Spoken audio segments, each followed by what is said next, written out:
Trump Putin की meeting पर Zelensky के बागी तेवर नजर आ रहे हैं। यूक्रेन की जमीन रूस को हरगिज नहीं देंगे, ये कहा है प्रेसिडेंट जेलेंस्की ने।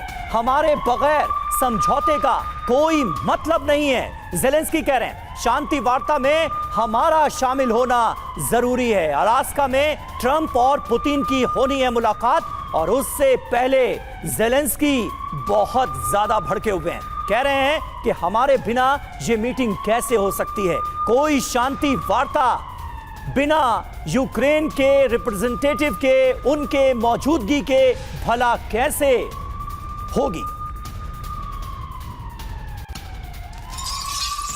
और देखिए, ट्रंप पुतिन वार्ता से पहले जेलेंस्की हमलावर नजर आ रहे हैं। हत्याओं को रोकना नहीं चाहता रशिया, यूक्रेनी क्षेत्र पर कब्जे की फिराक में है रूस, ये कहा है जेलेंस्की ने।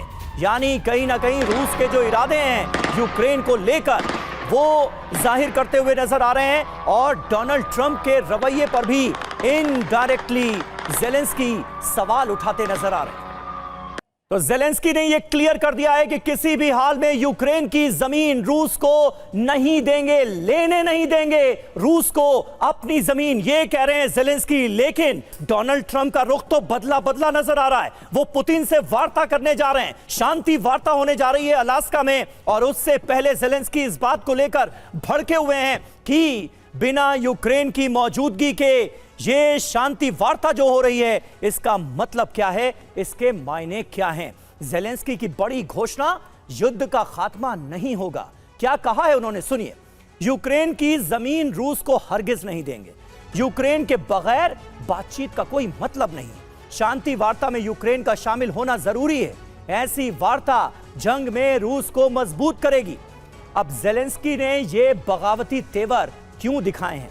वजह पहली तो यही है कि ट्रंप पुतिन मुलाकात में वो खुद शामिल नहीं है। जेलेंस्की को दरकिनार कर डील हो सकती है, यूक्रेनी क्षेत्र को लेकर भी डील कर सकते हैं डोनाल्ड ट्रंप, और यही बात नागवार गुजर रही है जेलेंस्की को। और हमारे साथ तमाम खास मेहमानों का बड़ा पैनल मौजूद है। संजय मेस्टन सर, सबसे पहले मैं आपके पास आऊंगा।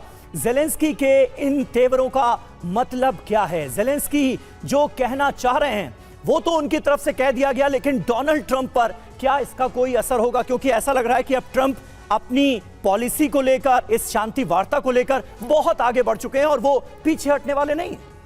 और सभी जैसे ये टॉक्स होनी है अलास्का में 15 अगस्त को प्रेसिडेंट पुतिन और प्रेसिडेंट ट्रंप के बीच में, जी जेलेंस्की इसमें शामिल नहीं है, तो इसलिए उनके तेवर जैसे आपने भी बताया वो काफ़ी ऊंचे हो रखे हैं।